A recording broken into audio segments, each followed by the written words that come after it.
시작하겠습니다. 안녕하세요. 안녕하세요. 네, 안녕하세요. 일요일 오전, 즐거운 일요일 오전입니다. 예. 비도 오는데, 이 악천후 속에서, 일요일 아침에 오신 분들, 정말 존경합니다. 오늘 문제는 뭐 어떠셨나요? 이제, 일단, 강의 시작하기 앞서서 제 소개부터 드리면, 저는, 김강산이라고 하고요.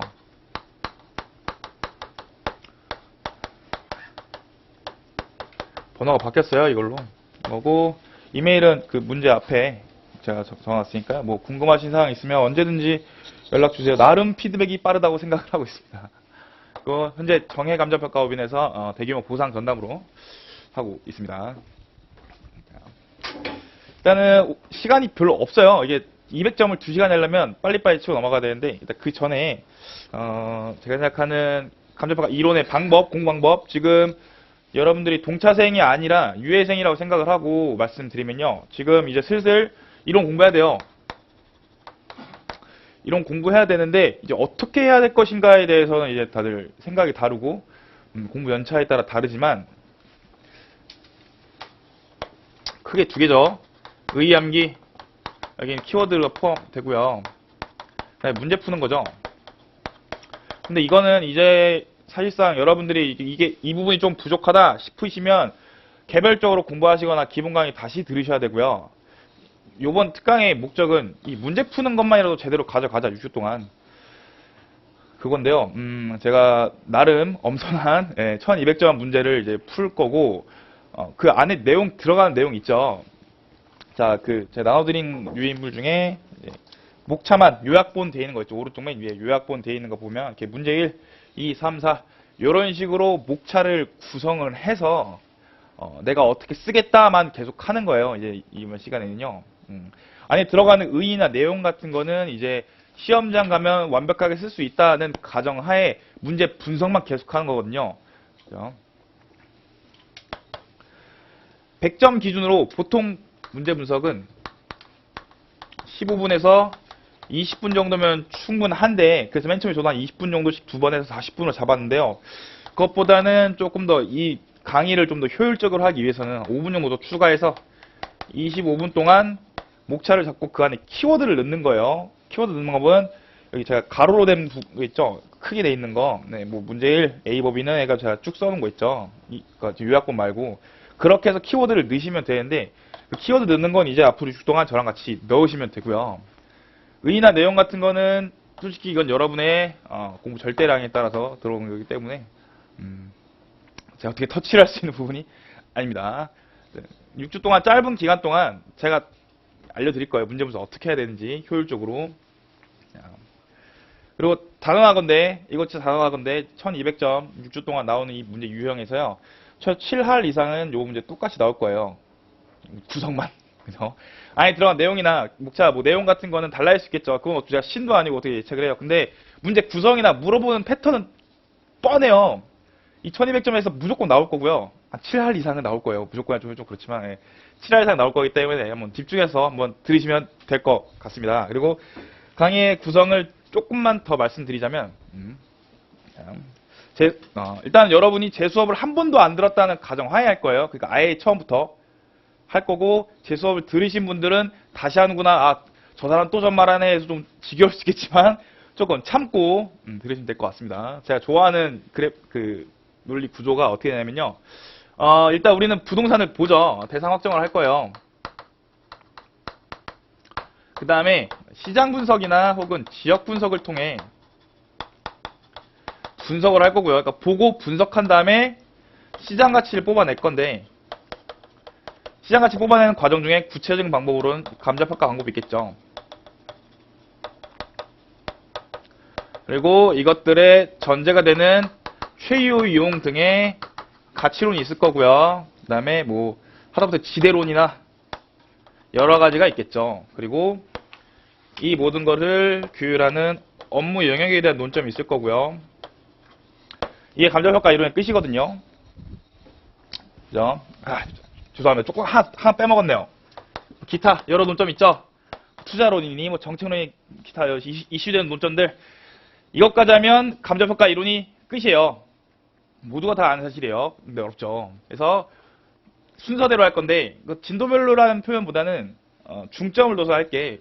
요번 주에 1주차 때 한 게 대상 확정이랑 업무 영역에 관련된 논점들이고요. 이제 두 번째로 다음 주 할 것들이 바로 죄송합니다. 다음 주 할 것들이 바로 이 시장 분석, 지역 분석, 뭐가 분석하는 방법들에 중점적으로 할 거고요. 이것만 낸다는 게 아니라 이게 중점적으로 할 거고요. 세 번째가 이제 가치를 뽑아내는 것들 뭐 한 2주 정도에 걸쳐서 할 것 같아요. 그리고 2주 정도 걸쳐서 할 것 같고 간접평가 방법 4주에서 5주 절반씩 해서 간접평가 방법 할 거고 이제 나머지 기타 여러 가지들 그러니까 4주차 때는 섞여서 할 것 같아요.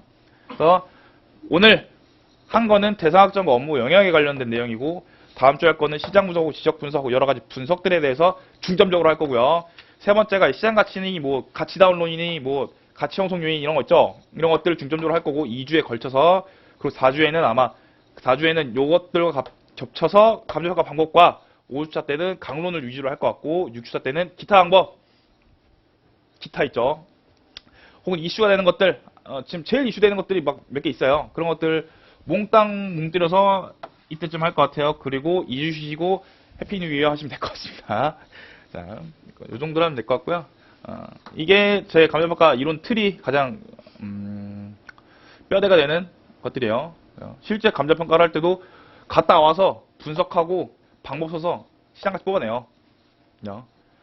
당연히 최유용을 전제로 하고요. 그다음에 기타 여러 가지 뭐 은행 협약이나 뭐 지금 시장 상황들 고려하겠죠. 각설하고 급해요. 오늘 1시간에 100점 시켜야 돼요. 1시간 100점 해본 결과 엄청 바쁘거든요. 그러니까 이제 또 제가 드리고 싶은 말씀은 오실 때 법전이랑 여러분이 갖고 계시는 기본서 하나씩 갖고 오시면 좋을 것 같아요. 그러니까 제가 명시적으로 이렇게 보세요 하진 않지만 같이 보면서 가시면 될 것 같아요. 제 책임이 더 좋겠고요. 자, 이 26회 1번이에요. 문제 이름 보시면 자 보세요. 되게 길죠. 제가 누누이 말씀드리지만 가장 쉬운 문제는 지문이 긴 문제. 가장 어려운 건 지문이 짧은 문제예요. 이 26회 1번이고 이게 우리 업무 영역과 감정평가 대상 특정하는 것과 관련해서 제일 괜찮은 문제라고 생각을 해서 갖고 왔어요. 자, 일단 문제풀이 방법을 보면 제일 첫 번째로 볼게 여기 문자가 뭔지 몰라도 어떤 글자가 있는지 몰라도 일단 배점을 봐야 돼요. 오케이. 이게 40점짜리구나. 물음 1번 15점짜리구나. 물음 2번 10점짜리구나. 물음 3번 빼먹었네요. 내가 나 팔이 너무 아팠어. 물음 3번 5점이구나. 물음 4번 10점이구나. 오케이. 됐죠? 그럼 우리 이제 약속 하나 할게. 5점에 목차 2개 기준이에요. 10점에는 3개에서 4개 기준이고요. 15점은 그러면 5개에서 6개 정도 되겠네요. 20점은 대충 8개 정도 될 거예요. 당연히 플러스 마이너스 1개에서 2개 사이 괜찮아요. 여러분이 필력에다 내신다면 뭐 10점짜리 문제에서 6개 쓰면 뭐 괜찮겠죠. 6개, 7개에서 상관없어요. 근데 문제는 뒤에 있는 문제를 쓸 시간이 없기 때문에 요거를 최대한 맞춰주시는 게 좋을 것 같아요. 자, 다음 40점이에요. 일단 그리고 보자마자 해야 되는 게 뭐냐면 자, 다시 말씀드리지만 저는 요 특강 때는 내용 설명보다 문제 분석이랑 기술적인 기술을 알려주기 때문에 내용은 조금 스킵할게요. 아시겠죠? 자, 그리고 다시 또 말씀드리자면 조금 난이도 어려울 거예요. 빠바박 넘어갈 거기 때문에. 자, 보세요. 보자마자 해야 되는 게 바로 뭐냐면 문제 옆에다가 설을 써요. 보이시나요? 설을 쓰고요. 물음 2, 물음 맞자 3번. 물음 1, 물음 맞자 2번. 물음 3, 맞자 3. 물음 4, 물음 3, 맞자 4. 말이 보이네. 그리고 물음 4, 맞자 5번. 그리고 끝에다가 결을 써야겠죠. 그죠? 물음 1번 15점이래요. 그럼 5개에서 6개 정도 쓰면 되겠다. 자, 이거 보기 전에 일단 이거 봐봐요. A범의 소유와 위 부동산 토지 및 건물. 종별이네요. 종류네요. 감정평가할 경우 감칙에 따른 원칙적 감정평가 방법. 쉽네요. 근거 쉽네요. 적정성 논하시오. 이게 조금 어렵네요. 그죠? 그리고 물음 2번 볼까요? 누군가가 뭐 전세를 임차하기로 했대요. 뭐 참고하기 위해서 101호 건물 50회배만을 감정평가 의뢰를 했대요. 타당성에 관해 설명하래요. 되게 복귀 문제 같죠? 물음 3 볼까요? 저당가 설정한 이유 신축하였으나 저당가 설정하지 않았다. A법인이 이자를 연체하자 저당권자가 본권 토지에 임의경매를 신청했다. 감정평가 목적은 경매네요. 이 경우 토지 감정평가 방법 방법 계속 나오네요. 물음 4번. 용적률 50%이나 주변 토지의 용적률은 100%이다. A법인 용적 100%만을 조건으로 하는 감정평가를 했다. 조건 평가에 대해 설명하고 본건의 평가 가능 여부를 검토하시오. 끝. 그러면 문제를 물음만 봤을 때는 뭔가 타당성을 검토해야 되고 적정성을 검토해야 되고 이것들에 대해서 그 의의를 적으면 되겠네요. 요 정도 왁구 잡고 들어가시면 돼요. 자, 볼까요? 대물음 볼게요. A법인은 토지 200캐베 및 위 지상에 건축된 연면적 100캐베 1층 업무용 건물 집합 건물이 아니다. 중요하죠. 자, 지금 대상 확정하고 있는 거예요. 집합 건물 아니에요. 집합 건물이 아닌 뭔가 건물이 있는 토지랑 건물인 상태예요. 자, 집합 건물이 아니고 토지랑 건물이다. 그럼 우리는 바로 감칙 7조 1항으로 하겠죠. 그래서 감칙 7조 1항으로 감정평가해야 되는 건물이 있다. 건물과 토지가 있다. 건물은 101호 및 102호로 구획되어 있으며 자, 토건인데 본인 마음대로 그냥 자른 거예요. 이런 경우 많죠. 그죠? 101호랑 102호로 무엇이든 구획하고 있대요. 101호는 자가용으로 쓰고 있고 102호는 임대하고 있다. 다음으로 답하시오. 자, 대물음에서 나온 힌트들을 뽑아내는 거예요. 그래서 이렇게 도식화시키면 이런 식이 되는데 우리는 1번 A번이 소유한 위 부동산 토지 및 건물을 감정평가할 경우 감칙에 따른 원칙적인 감정평가 방법 및 근거 해당 법의 적정성을 논하시오. 자, 15점이죠. 목차 6개예요. 그럼 첫 번째로 뽑아내야 게 여기까지 이놈이 어떤 놈인지를 봐야겠네요. 그죠? 감칙에 따른 원칙적인 감정평가 방법 및 근거. 그렇다면 원칙적인 감정평가 방법 및 근거를 쓰면 되는데 자 보세요. 토지 건물 원칙적인 감정평가 방법 개별평가죠. 그죠? 써줘요. 개별평가 방법. 그 다음에 토지는 뭐고 건물은 뭔지를 쓰면 돼요. 좀 칸이 좁으니까 여기다 쓸게요.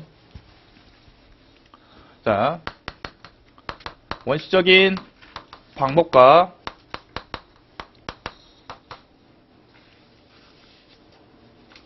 근거. 1. 개별평가 원칙이죠. 두 번째, 토지랑 건물은 감칙 14조, 15조에 따라 감정평가하면 되니까 그걸 조금 썰 풀어주시면 되고요. 두 번째가 적정성이에요. 15점인데 목차 4개네요. 상관없어요. 전 적정성을 많이 쓸 거니까요. 자, 해설 보면서 갈게요. 자, 보세요. 문제 1번. 전형적인 사령 문제입니다. 시험에서 사령 문제가 나올 경우 지레 겁먹고 시력 관리를 못하는 경우가 많은데 문제 길이도 길고 쉬운 문제라도 사령 문제가 나오면 어려워 보이기 때문입니다. 그러나 사령 문제는 분석만 잘 된다면 토지 건물이네. 그리고 15조 7조를 쓰면 되겠네. 분석만 잘 된다면 오히려 일반적인 문제보다 접근이 쉽습니다. 대상 확정 및 논란이 된 사항만 잘 정리해서 암기하신 내용을 같이 쓰시면 되기 때문입니다. 본 문제의 경우 토지 건물로 이루어진 복합 부동산이고 집합 건물이 아님에도 그냥 지가 쓰고 있는 거예요. 구획해서. 그중 일부는 자가용이고 그중 일부는 임대한 중입니다. 서는 조금 이따 할게요. 물음 1번. A범인이 소유한 위 부동산을 감정평가할 경우 감칙에 따른 원칙적인 감정평가 방법 및 근거 해당 방법의 적정성을 논하시오. 대상은 토지 및 건물입니다. 보자마자 감칙 7조 1항의 개별평가를 생각하시면 됩니다. 어렵게 생각하지 안 하셔도 돼요. 그 후 토지 및 건물의 감정평가 방법 14, 15조를 생각하시면 됩니다. 다만 이와 연결할 적정성을 논할 때 어떻게 할까를 염두에 두시면 되는데 밑줄 치세요. 사실상 임의로 구획하고 있고 시장에서 토지와 건물 일가를 볼 텐데 개별평가 적정할까까지 생각하시면 완전 훌륭할 것 같아요. 보세요. 저기 대물음에서 주어진 단서가 뭐냐면 자, 임의로 구획해 쓰고 있고 심지어 여긴 임대를 하고 있대요. 그죠? 시장에서는 이 부분만큼을 인정했구나 이렇게 추정 가능하겠죠. 그죠? 시장 참가자가 누군가가 여기 구획된 거를 알고 있으니까 들어와서 임대를 할 거 아니에요. 그죠? B라는 사람이.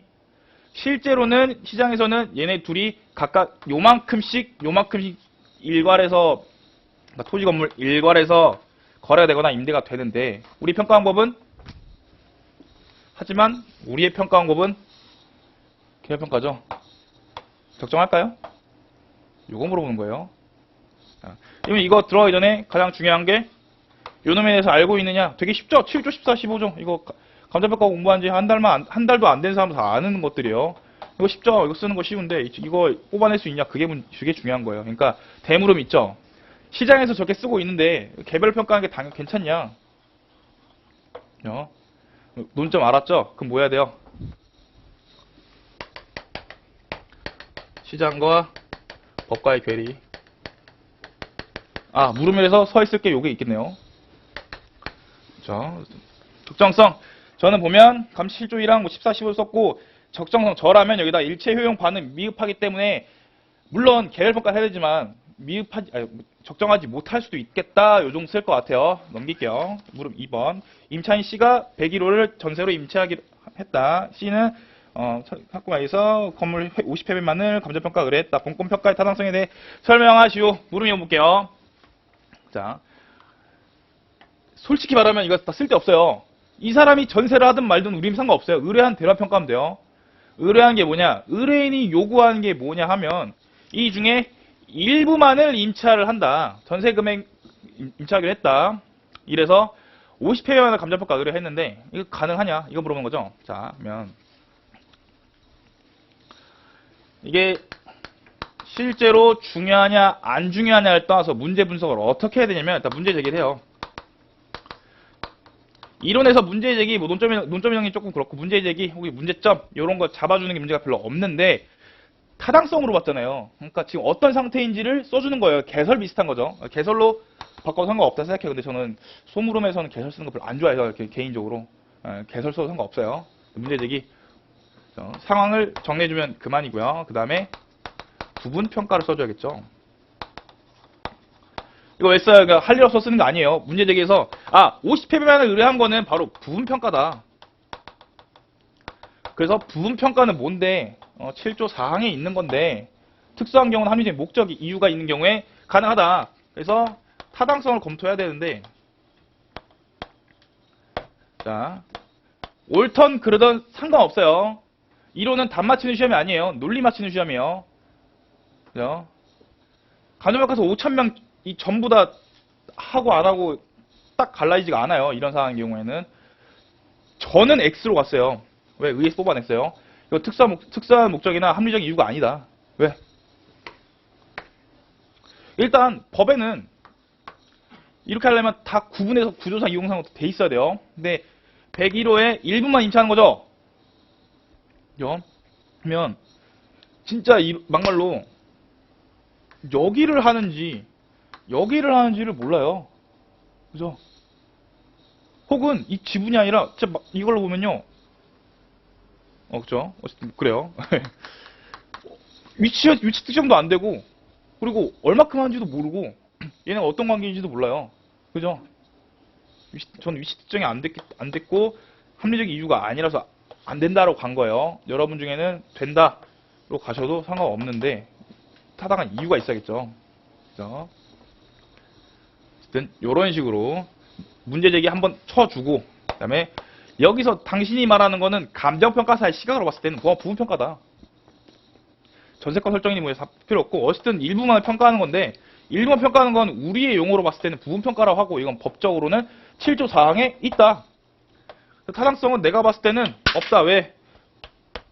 특수한 목적도 아니고 합리적 이유도 아닌 것 같고 그 다음에 위치 파악도 안 되고 왜? 대상부관이 토건이잖아요. 그죠? 만약 구분 건물로서 이렇게 딱 구분되어 있으면 오케이 가는데 안 되죠. 그래서 안 돼요. 라고 같고요. 그 다음에 자 물음 3번 실제 26회 시험 1번에서 뭐 되게 5점짜리밖에 안 돼서 별로 큰 배점은 아니었지만 대부분이 우수수 떨어진 거예요. 저도 이때 처음 2차 때 들어갔었는데 2차 딱 처음 들어와서 이제 저당권 뭐 신축부 해가지고 나 아직도 민법한 지 얼마 안 남아가지고 법정지상권이네 해서 이 쫙 쓰고 나왔거든요. 꽈락이죠. 자 저당권 설정하든 하든 안 하든 뭐 이미 다 필요 없고 우리가 뭐야? 우리가 볼 거는 이게 법정지상권이 되는지 안 되는지 그게 중요한 게 아니에요. 의뢰인이 의뢰한 토지 위에 의뢰인이 경매 신청한 토지 위에 없어야 될 게 있어요. 이게 뭐예요? 제시건물이죠. 대상 확정과 관련 논점이에요. 그죠? 가가지고 평가사 이거 법정지상 이거 할 필요 없어요. 단순하게 시켜봐요. 다시 의뢰인이 의뢰한 토지 이외에 그죠? 없어야 될 게 있어요. 제시의 건물, 종물 부합물, 제시의 건물 이 사항은 공부하시고요. 제시의 건물 있어야 되는 게 없다. 그 다음에 토지 평가한 거 물어봤거든요. 낮으로 가겠죠. 일단 낮인데 뭐 제한사항 변기하겠죠. 이건 실무 시간 때 다 아시는 걸로 알고 있을게요. 왜 일괄로 경매를 의뢰할 수도 있으니까요. 일괄로 팔 수도 있으니까요.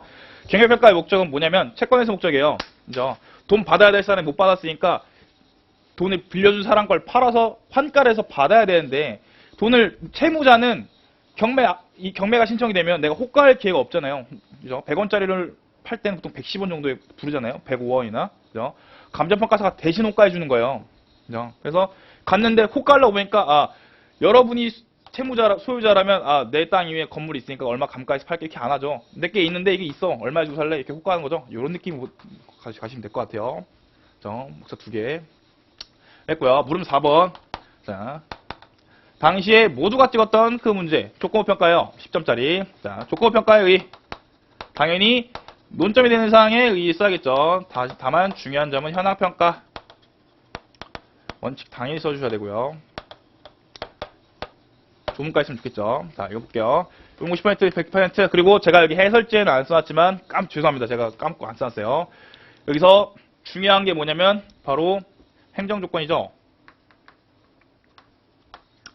행정조건을 사인이 임의로 바꿔서 의뢰할 수 있냐, 이렇게 논점 정리할 수 있겠네요. 다시, 그죠? 일반 기업이 행정조건을 임의로 변경해서 조건부 평가를 의뢰할 수 있냐, 이 논점이 되겠네요. 그죠? 다음에 조건부 평가가 가능한 경우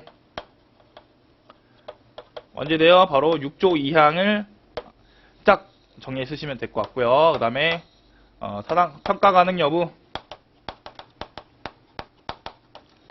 자, 저의 논리는 사인은 제한시켜야 된다. 그래서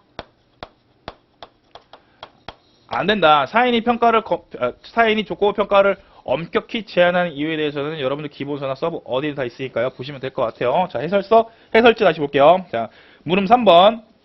물음 이거 했으니까요. 물음 3번 볼게요. 자, 저당권 설정이죠. 5점짜리 목차 2개. 간단하네. 법정지사권 저당권 의 쓰고 임의경계는 뭐 토지평가 방법 쓰면 되겠네. 꽈락이에요. 안 돼요. 우리는 평가사예요. 중요한 게 아니에요. 제시의 건물 소재 시 토지의 감정평가 방법으로 정리될 수 있어요. 그죠? 제시의 건물의 개념 없는데 없어야 되는 있는 거 토지의 평가 방법 뭐 낮이 상정인데 변기 가능하다. 넘길게요. 자, 물음 4번. 해당 토지의 용적률은 50%이나 주변 토지의 용적률은 100%이다. 100% 조건을 하는 감정평가 의뢰했다. 조건평가에 관해 설명하고 평가의 평가 가능 여부를 검토하시오. 조건평가 문제이기 때문에 반드시 원칙인 현황평가 원칙을 적으셔야 됩니다. 그 다음 조건평가가 언제 가능할까 생각하시면 됩니다. 문제에서 검토하라 했으니까요. 된다 안 된다가 중요한 게 아니라 뭐뭐뭐에서 안 된다 된다라고 하는 게 중요해요. 일단 뭐뭐뭐의 근거가 필요하겠죠. 그게 바로 6조 2항이에요. 저는 안 된다 생각해요. 상인의 조건평가 의뢰는 최대한 제한하기 때문에 생각하고요. 조건평가의 현황평가 원칙 이후에 쓰면 되고, 조건평가 가능한 이유 감치 6조 2항 다 아시는 내용이고요. 가능 여부 검토 1. 사인의 조건평가 제한, 제3자 피해, 주관적 판단 등. 그리고 검토는 안 된다. 그죠? 결, 일괄평가 가능성, 부분평가 시 위치학 정도 필요, 경매평가의 목적, 현황평가 예외라서 조건평가는 엄격히 뭐 등등 쓰시면 됩니다. 간단하죠. 자, 그러면 아까 했던 물음 2번 볼까요? 물음 2번. 그다음에 여러 가지 개별평가의 예외. 지금 서 쓰는 거예요. 서 볼까요? 아까 첫 번째. 물음 1에서 뽑아낼 수 있는 서는 뭘까요? 바로 시장과 법과의 괴를 쓰시면 되고, 물음 2번에서 뽑아낼 수 있는 거, 개별평가 예외죠. 그 다음에 물음 3번에서 볼 수 있는 거, 경매, 같이 다 물론 여러 가지 있겠고요. 물음 4번에서 조건평가에 대한 간략한 얘기 쓰시면 돼요. 자, 서를 잘 쓰는 방법은 크게 4가지가 있는데요. 자, 서를 잘 쓰는 방법. 첫 번째.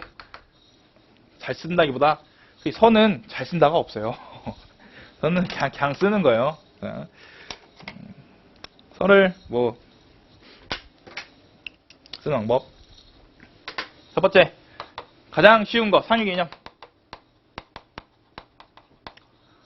상위 개념에 대한 얘기를 포섭하는 거예요. 보세요. 자, 보다가 상위 개념 쓸 게 뭐가 있을까? 물음 한번 볼까요? 자, 우리나라의 법상 토지랑 건물은 별개로 본다. 그죠? 그러기 때문에 우리도 토지 건물 나눠서 평가하는 거죠. 그죠? 우리나라의 법에 대한 얘기를 쓰시면 될 것 같아요. 상위 개념 쓰게 된다면. 그죠? 두 번째가 현재 이슈가 되는 내용을 쓰시면 돼요. 근데 본 문제에서 이슈되는 게 딱히 없겠죠. 상위 개념, 개별평가의 상위, 독립적인 물건으로 보고 있다. 이 정도. 이슈가 되는 문제 30회 1번에서 쓰면 될 것 같아요. 뭐 분야가 상관되니 뭐니 해가지고 쓰면 되죠. 난 알고 있다. 됐고 그 다음에 예시 정도 쓰시면 될 것 같고 맞아. 뭐뭐가 있는데 뭐뭐이다. 그리고 법적 근거 문제점 해당 사항의 문제점 여러 가지 문제들이 있다. 요 정도 서에 요 정도 요약해 쓰시면 그만이에요. 별거 없어요. 그죠? 자, 넘을게요. 문제 2번이에요. 최근 수익성 부동산의 임대 시장에서는 보증금 월세가 주된 임대차 계약 형태로 자리 잡고 있다. 이 수익성 부동산을 수익환원법으로 평가하고자 할 때 다음 물음에 답하시오. 자, 지우고 갈게요.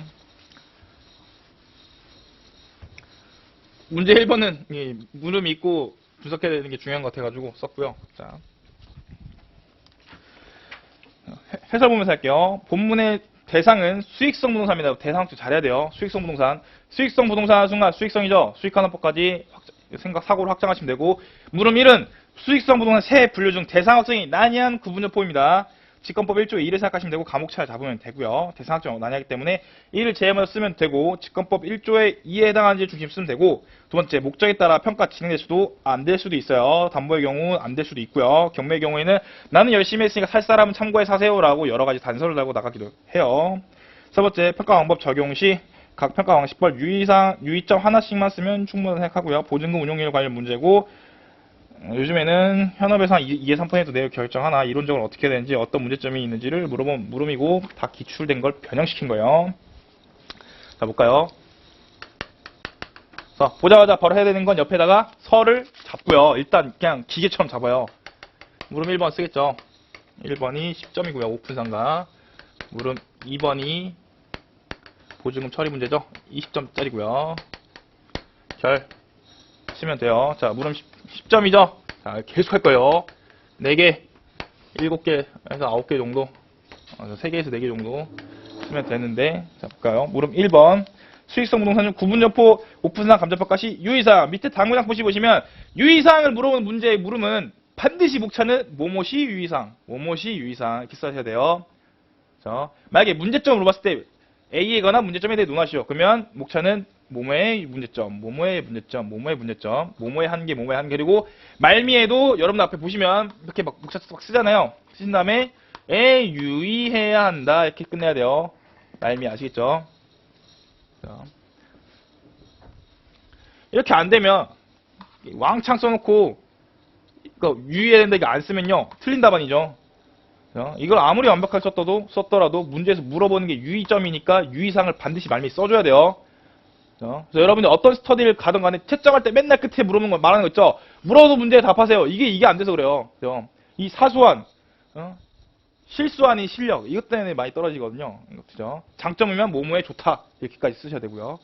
그죠? 다 아시는 내용이라 생각할게요. 자. 구분점포를 물어봤어요. 유의사항을 물어봤죠. 그러면 나는 구분점포가 뭔지 알고 있다. 그죠? 생각이 좋겠죠. 그 다음에 유의사항을 물어봤죠. 그러면 구분점포의 유의사항 목차 정도 잡아주시고요. 첫 번째, 그죠? 제가 제일 좋아하는 논점 트리 다시 쓸게요. 대상 확정한 다음에 분석하고 시장 가치 뽑아내면서 가중평가 방법 들어가죠. 자, 그러면 유의사항 쓸 때 제가 좋아하는 논점 트리인 거 아시죠? 첫 번째, 대상 확정 시 유의사항 있겠죠. 유의사항. 그 두 번째, 목적 고려할 때 유의사항. 목적 없는데요? 시장 가치는 가치 다운론 하에 있어요. 세 번째, 그리고 감정평가 방법 적용 시 유의사항 있겠죠. 끝! 자, 여기다가 이제 뭘 적으면 될까요? 구분점포의 괜히 쓴 거 아니에요. 구분점포의 이용상, 구조상이 아니라 이용상만 독립성인이죠. 그러면 어렵겠네요. 자, 이용상은 독립성인인데 구분 건물로서 인정이 되려면 직권법 1조의 2에 따라서 네 가지 호가 있죠. 바닥 면적 1000회배 이상일 거, 뭐뭐 있죠. 이것들 보면서 이거에 유의해야 된다. 그죠? 직권법 1조의 2에 해당하는지 유의하면 되고 목적, 감정과 목적에 따라 감정가 될 수도 있고 안 될 수도 있어요. 특히 담보할 때는요. 안 될 가능성이 높아요. 아니 그 담보하는 거 지들 마음대로인데 감정평가가 안 될 수도 있고 될 수도 있다. 이게 뭔 소리냐? 그죠? 담보가 진행이 안 되는데 감정평가할 실익이 없어요. 그러니까 취소하게 돼요. 이런 식으로 가시면 되고, 방법 적용 시 유의사항, 거래사례 비교법 위주로 쓰면 되겠죠. 근데 거사비를 쓸 때 여러 가지 한계점들이 있죠. 뭐 가치 형성률 비교 시 너무 자의적으로 될 수 있고, 뭐 그리고 원가법 적용하기 좀 힘들고 수익환원법도 부가적으로 적용할 수 있겠다. 요 정도 유의사항 쓰시면 되고요. 두 번째, 보증금의 처리 방법. 그러면 일단 보증금 운용이율 보증금 운용이율이든 보증금이든 의의와 성격을 쓰시면 되고요. 두 번째 물어보는 게 보증금, 제가 빠뜨렸는데요. 보증금 옆에 이게 이게 하고 이렇게 하고 운용이율 써주세요. 제가 운용이율이란 말 안 썼네요. 운용이율의 처리 방법. 자, 여기서 3개 뽑아내면 되고, 세 번째가 문제점도 3개 뽑아내면 왔고 맞겠죠? 그죠? 20점 딱 맞아요. 이렇게 쓰면. 그죠? 자, 그럼 보증금 운용이율의 뭐지? 성격이 뭐지? 거기서 3개를 어떻게 뽑아내지? 생각할 수 있고, 문제점 3개가 어떻게 뽑아내지 생각할 수도 있는데요. 곰곰이 생각하시면 돼요. 율. 그죠? 보증금을요, 안전자산으로 보면, 그러니까 일단 걸어놓는 거예요. 그러니까 적금식으로 생각하시면 되면, 그러니까 쉽게 생각해서 적금식으로 생각하게 되면, 이걸 국공채 통도로 보겠죠. 안전자산을 보게 될 경우. 그죠? 두 번째가, 돈을 빌려준 거라고 생각을 하면, 내가 집주인한테 돈을 2,000 빌려줘서 2년 동안 사는 거잖아요. 쉽게 생각하면. 그러면 2,000은 내가 빌려준 성격이 됐으니까 차입금의 성격이 될 수도 있겠네요. 대출금리 수준에서 처리를 할 수 있겠고요. 세 번째, 월세를 한 10만원 덜 받는 대신에 2천만원 더 받는다? 뭐예요? 전환이율이죠? 전환이율의 성격을 갖고 있겠네요. 순서대로 얘가 제일 높고, 그 다음에 순서대로 얘가 제일 높아요. 10에서 12%. 요즘 많이 6%까지 내려왔다 하는데 6%라도 되게 높죠. 요즘 대출금리 이게 더 높을 수도 있겠네요. 대출금리 요즘 많이 올라와가지고 지금 통장이 가벼워지고 있습니다. 어쨌든 간에 이렇게 하시면 돼요. 네. 문제점이 뭐겠어요? 이게 법으로 규율되어 있지 않죠. 평가사의 재량에 따라서 달라지는 것들이에요. 그러다 보니까 성격이 확정이 안 됐다. 이 중에 뭐 해야 될까? 몰라요. 제일 쉬운 말은 종합 고려한다 이렇게 되겠지만 확정된 게 없죠. 그리고 두 번째, 상관성이에요. 뭐의 상관성이냐면 가치랑 보증금의 크기랑 상관성인데, 이게 뭔 뜻이냐면요. 예를 들어 볼게요. 자, 여러분이 볼 때는 500에 60이랑 1000에 50이랑 뭐가 더 크다 생각하세요? 가치가? 500에 60만원짜리 월세랑 1000에 50만원짜리 월세랑 뭐가 더 가치가 높을까요? 몰라요. 그러니까 우리가 어떤 전환율을 고려하든 율을 고려하고 환원을 때리든 간에 어쨌든 여러 가지를 하죠. 근데 보증금의 크기만 봤을 때는 가치가 높은지 적은지 몰라요. 문제죠. 세 번째가, 그죠? 그리고 세 번째가 지역마다 다르다. 자, 국공채 이자율, 대출금리 지역마다 같죠. 비슷해요. 근데 특히 전환율 같은 경우 이걸 끄집어내서 쓰면 되는데, 특히 전환율을 결정하는 경우에 동네마다 달라요. 그죠? 월세나 집 한번 사고 팔고 임대해 보신 분들 아시겠지만 전환율은 지역마다 달라요. 보증금 크기랑 비슷한 느낌이에요. 그러니까 이게 문제예요. 자, 이렇게 뽑아내시면 돼요. 말이 좀 빨랐죠? 선생님 다시 해볼게요. 자, 유의사항을 물어볼 경우에는요, 결국 이 4개 중에 하나예요. 플러스 이슈 정도? 그죠? 유의사항을 물어본다. 첫 번째, 대상 확정에서 유의할 게 있어야 되겠고, 두 번째, 지역이나 시장 분석할 때 유의할 사항이 있겠고요. 세 번째, 감정평가 방법 적용 시 유의사항이 있을 수 있겠고요. 네 번째, 가치다 언론 관련해서 유의사항이 있을 수 있겠고요. 다섯 번째, 현재 이슈에 관해서 유의사항이 있을 수 있겠어요. 5개요. 표기에 따라 6개, 7개가 들어가지만 어쨌든 가장 큰 건 적어요. 자, 그죠? 그래서 유의사항 딱 나오는 순간 당황하지 말고 저 중에 뭐가 해당될까를 생각하시면 되는데, 가장 많이 실수하는 거군요. 가장 많이 실수하는 건 감정평가 시 유의사항이죠. 감정평가 시 유의사항은요, 빨간색 찍게 감정평가 방법 적용 시 유의사항이 아님에 유의해주세요. 아시죠? 감정평가 시 유의사항을 물어보면 감정평가 방법 적용 시 유의사항만 쫙 쓰시는 분들 계시는데 안 돼요. 일부분이에요. 감정평가 방법 적용 시 유의사항과 감정평가 시 유의사항은 달라요. 그래서 여기 중에 쓰시면 되고, 뭐 좀 더 나는 할 게 있다. 뭐 처리 계획, 뭐 감정평가 절차, 뭐 여러 가지가 있겠지만 그런 것들은 시각 대신 쓰시면 되고, 이게 생각 안 난다 그러면 저 처리 계획 수립이나 뭐 감정평가 절차, 뭐 아니면 감정평가 8조 9조 갖고 와가지고 그때 유의사항 이런 것도 쓰시면 되는데, 혹은 뭐 자료 수집 시 유의사항 여러 가지 있겠네요. 근데 가장 큰 건 요 놈이에요. 됐고. 자, 그래서 저는 그 중에 요 놈 뽑아내는데, 유의사항 쓸 때 가장 좋은 거, 헷갈리죠? 뭔지 모르잖아. 그 의의에서 뽑아내는 거예요. 아시겠죠? 의의에서 뽑아내는 거예요, 유의사항을. 그니까 의의를 외워야 되는 거예요. 자, 보증금 의의 성격, 이것도 의의 외우시면 돼요. 보증금 의의 성격 쓰시면 되고, 그 다음에 뭐 수익하는 것에 쓰인다, 여러 가지 있겠죠. 근데 보증금 운용이율 곱하기 뭐 2.2% 한다 치면 이걸 어떻게 볼 것인가에 대해서 국공채 이자율 정도 보면 되지 않겠냐? 안전자산이니까. 아니면 대출금리 돈 빌려주는 거 아니야? 월세 대신 받는 위험 프리미엄 아니야? 이렇게 생각할 수 있겠죠. 문제점이 뭐죠? 얘네가 보증금 운용이율 정확히 얘네 중에 뭔지 모르고, 보증금이 크다고 반드시 부동산 가치가 높은 것도 아니고, 지역마다 특히 전환율을 결정할 경우는 지역마다 성격이 다르다. 끝. 자, 문제 2번은 이런 식으로 구성하시면 될 것 같아요.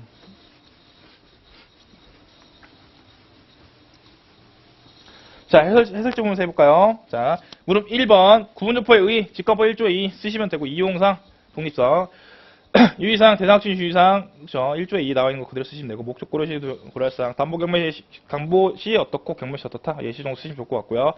감정가 방법 적용 시 유의사항, 비교 방식은 사례 선정할 때 유의사항이 있겠고요. 원가 방식은, 잘렸네요. 간접법 적용 시, 적용 가능, 죄송합니다. 원가 방식을 쓸 수 있느냐, 적용 가능성에 대해서 뭔가 한계점이 있을 것 같고요. 수익 방식 적용할 때는 순수익, 특히 간접법 적용할 때 유의사항 해야 되고, 조금 더 나가실 것 같으면 환원율 산정 시 유의사항 요 정도까지 쓰시면 될 것 같아요. 물음 2번 20점이죠. 목차 7개에서 9개 정도 사이 들어오시면 되고, 의의 및 성격, 안전자산, 차입금 혹은 월세 대신 받는 거 이렇게 생각하시면 되고요. 그리고 보증금은 확실히 월세 대신 받는 게 있죠. 하다못해 뭐 집안에 뭐 임차인의 잘못으로 인하여 뭐 빵꾸가 났다던가, 뭐 잘못 이용된 경우, 집값이 하락된 경우, 그거를 이제 월세 프리미엄으로 해서 받아야겠죠. 근데 월세 50만원에서 당신이 다음 주에 나가는데 50만원 주세요 하면 안 주겠죠. 안 줄 수도 있겠죠. 그러니까 리스크 고려해서 보증금 좀 크게 받는 경우도 있어요. 월세 떼이는 경우도 있고요. 그러니까 바로 월세 대신 받는다 이렇게 생각하시면 되고요. 국공채 수익률에서 결정하는 방법은 안전자산 성격이죠. 두 번째가 차입금 성격이고, 세 번째가 리스크 프리미엄 포함한 월세 대신 받는 거예요. 문제점, 무엇으로 볼지도 문제가 있겠고요. 비례하지 않는 크기가, 보증금 크기가 커질수록 가치가 커진다는 비례하지도 않고요. 같은 금액이라도 지역에 따라 달라질 수가 있어요. 넘길게요. 문제 3번이에요. 대체 원칙 감정평가 과정에서 그 중요한 게 지침이 되는 이유를 부동산의 특성 및 부동산 시장의 특성과 관련해 설명하여 이 원칙이 감정평가 3방식에서 어떻게 활용되는지 기술하시오. 자, 20점이죠. 이거 12회 1번 변형이에요. 다들 아시겠지만. 자, 그렇다면 바로 목차 20점짜리는 서를 쓰든 개서를 쓰든 상관없어요. 자, 저는 그냥 서결로 썼어요. 자, 이 경우는 설명하 고 콤마 돼 있죠. 슬래시 치세요.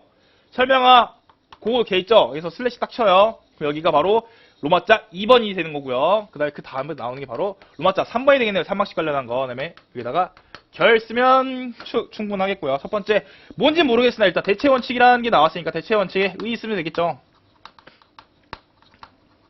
그리고 물어보는 게 부동산 특성 및 부동산 시장의 특성과 관련해서 쓰래요. 그럼 부동산의 특성 쓰면 되고요. 세 번째가 부동산 시장의 특성이에요. 네 번째가 지침이 되는 이유래요. 그리고 감정평가 3방식 어떻게 활용되는지 기술하라니까요. 일단 내용 보지 말고 보자마자 바로 B1 수 쓰면 되고, 내가 시간 조금 남겠다 싶으면 절에다가 시상가액 조정 같은 내용을 쓰시면 충분해요. 여기다 쓰셔도 되고요. 자, 일단 볼까요? 목차 끝. 목차 끝이에요. 생각할 필요 없어요. 이게 끝이에요. 그럼 내가 어떻게 끼워 맞출지가 중요한 거죠. 대체 원칙 다 아시죠? 의 다 아시고요. 분할 특성 고부 연계 용병사 중에 개가 중요하겠죠. 왜냐면 잘 보세요. 대체 원칙은 효용한 대체예요. 그래서 효용한 대체죠. 근데 일반 재화는 수요와 공급에 따라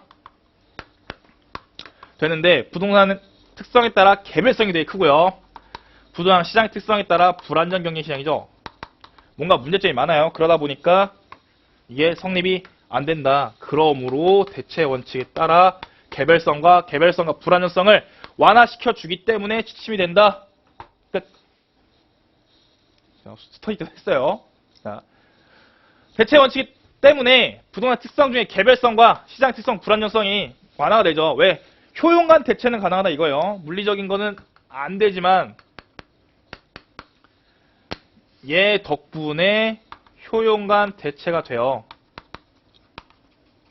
그러므로 뭔가를 비교할 수 있는 논리가 생기게 되겠죠. 그리고 감정평가 3방식이 물어봤어요. 감정값 3방식 혹은 6방법 물어보는 문제가 어렵게 느낄 수 있지만 굉장히 쉬워요. 자, 비교 방식 볼까요? 시, 가 혹은 지, 개가 되겠고요. 원가 방식, 제도단가에서 감가수준 빼는 거고요. 수익 방식, 순수익에서 환원율 혹은 할인율을 적용시키면 되는 거예요. 그죠? 그러면 감정가 3방식에 대해서 물어본다. 그러면 본 문제에 관해서 이 중에 뭐가 해당되는지를 보면 돼요. 그러면 대체 원칙이니까 비교가 가능하겠네. 사례를 뭔가 쓸 수 있겠네. 가치형 성립을 쓸 수 있겠네. 그리고 제도원가 시 간접법을 쓸 수 있겠고 순수익 환원 시 간접법을 쓸 수 있겠구나. 그다음에 감가 수정할 때도 지역 경제를 볼 수 있겠고, 그다음에 환원율 산정의 원칙은 시장 출시법이구나. 쓸 수 있겠구나. 끝. 그렇죠. 이 정도는 다 아신다고 생각할게요. 됐고요. 문제 해설지 보면서 볼까요? 해설지 다 나와 있는 내용이에요. 자, 부동산 특성의 한계, 개별성이 크다. 대체 원칙, 효용관 대체가 되는 겁니다. 감정 상방식 유용성, 그러므로 감정평가가 될 수 있겠구나. 끝. 그 다음에 로마자 2번. 1번 대체 원칙의 의, 이건 다 아실 거라 생각하고요. 효용관 대체가 제일 중요한 내용이에요. 부동산 특성, 특히 개별성의 중심을 뒀으면 될 것 같고요. 세 번째, 부동산 시장의 특성, 시장의 불안정성 등에 따라서 얘가 안 되는데 내가 지침이 된 이유, 효용관 대체가 인정되기 때문에 감정평가 될 수 있겠죠. 그러니까 지침이 되는 거예요. 네, 로마자 3번 감정평가 3방식에서 활용해요. 첫 번째, 비교 방식, 사례 선정 가치형 성능에 비교해 쓸 수 있겠고요. 원가 방식, 제조자 원가 산정 시 간접법에 쓸 수 있겠고요. 세 번째, 수익 방식 적용할 때 간접법, 순수익 적용 간접법이고요. 환율 선정의 원칙은 시장 추출법이에요. 결, 부동산 한계 등을 인식하고 대체 원칙을 알아야 적정히 평가할 수 있겠구나. 끝. 넘길게요. 문제 4번이에요. 자, 24의 4번이에요. 부동산업을 법인한테 영위할 경우에 해당 고민의 주식가치평가 방법을 설명하시오. 낯설 수 있으나 쉽게 생각하면 돼요. 이런 문제 나올 경우에 감치 생각하시면 돼요. 감치 24조 생각하시면 되고요. 아무튼 법인 형태면 상장이 되거나 비상장이 되거나 둘 중에 하나인데요. 다만 대물음에서 부동산업을 법인 형태로 영위한다고 하였으니 타 기업보다 위험이 높을 수 있다는 점을 유의사항에 놓고 할인율에도 반영해야 한다 정도 놓으면 시점이 깔끔하게 끝날 것 같아요. 자, 시점짜리 쓰는 방법은요. 시점은 보통 유형이 어떻게 나오면 A를 설명하고 뭐 한계, 유의사항, 장점, 단점, 감정 방법을 설명하시오. 이렇게 나와요. 그러면 문제 4번의 특징이 거의 이렇거든요. 저금리 기조에 대해 설명하시고 부동산 시장이 어떻게 될지 설명하시고, 그러니까 뭐뭘 설명하고 얘를 알고 있냐, 그 중에 알고 있으면 얘가 영향을 미치는 어떠한 주제를 주고 이펙트를 주고 물어보는 문제가 굉장히 많아요. 그죠? 아니면 본 문제같이 대상 확정해서 너 이거 어떻게 생각하니? 그래서 감정평가 오면 어떻게 할 거니? 이렇게 물어보는 문제 많고요. 얘가 뭐고 얘가 뭐든 간에 일단 우린 보자마자 바로 개설 잡고, 두 번째가 이게 의미하는 바가 뭔지, 부동산 업이 의미하는 게 뭔지 가로칠게요. 이거를 개설에 써도 되고 따로 빼 써도 돼요. 저는 그냥 개설에 쓸 거예요. 당신이 말하는 부동산업을 법의 형태로 영위하는 경우 주식가치 평가 방법은 감칙 24조에 있다. 그죠? 자세히 보면 상장이 되거나 비상장이 되거나 둘 중 하나일 것이다. 상장형 거사비고 얘는 기업 가치에서 부채를 뺀 거를 자본으로 나눈다. 그죠? 여기까지 쓰면 깔끔하죠. 근데 여기다가 추가로 저는 유의사항 넣었어요. 왜? 부동산업을 법인 형태로 영위한다는 거는 뭐 간략하게 나와서 뭐 어떤 얘기인지 모르겠지만 뭐 개발업일 수 있고 PF 안일 수 있고 여러 가지 있겠지만요. 어쨌든간에 부동산업을 영위한다는 거는 부채가 되게 높고요. 자본이 낮아요. 그죠? 부동산업 할 때 누가 내 돈 갖고 하나요? 개발할 때도 계약금 10%만 갖고 들어가는 거 다 아시죠? 그러니까 요즘에 부동산 금융이 뭐니 이게 나오는 게 자통법이 계속 인정하고 있어서 그래요. 그러면 위험 프리미엄이 높고 자본금이 적다. 비상장의 경우에는 생각보다 높게 평가될 수도 있겠다. 낮게 평가될 수도 있겠다. 그렇죠? 이렇게 될 수도 있겠고요. 높게 평가할 수도 있겠네요. 예. 실제 가치보다 어쨌든 간에 과소, 과대 계량될 수 있겠다. 중요한 점은 감칙 24조 이놈이고요. 자, 볼게요. 자, 개설 감칙 24조. 상장법인인 경우 1호 쓰시면 되고 비상장법인인 경우는 2호 쓰시면 되고 유의사항은 할인율 산정할 땐 특히 유의된다. 왜? 위험 프리미엄을 반영해줘야겠죠. 얘네 사업하는 애들이에요. 그죠? 다 모든 게 사업하는 애들이긴 하지만 제조업에 비해서 위험이 높겠죠.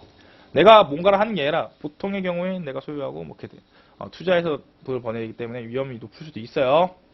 그죠? 그리고 유형 자산의 비유동 자산의 비중이 생각보다 높을 수도 있고요. 여러 가지를 유의사항 생각하시는 대로 쓰시면 됩니다. 됐고, 자, 2교시에 뵙도록 할게요.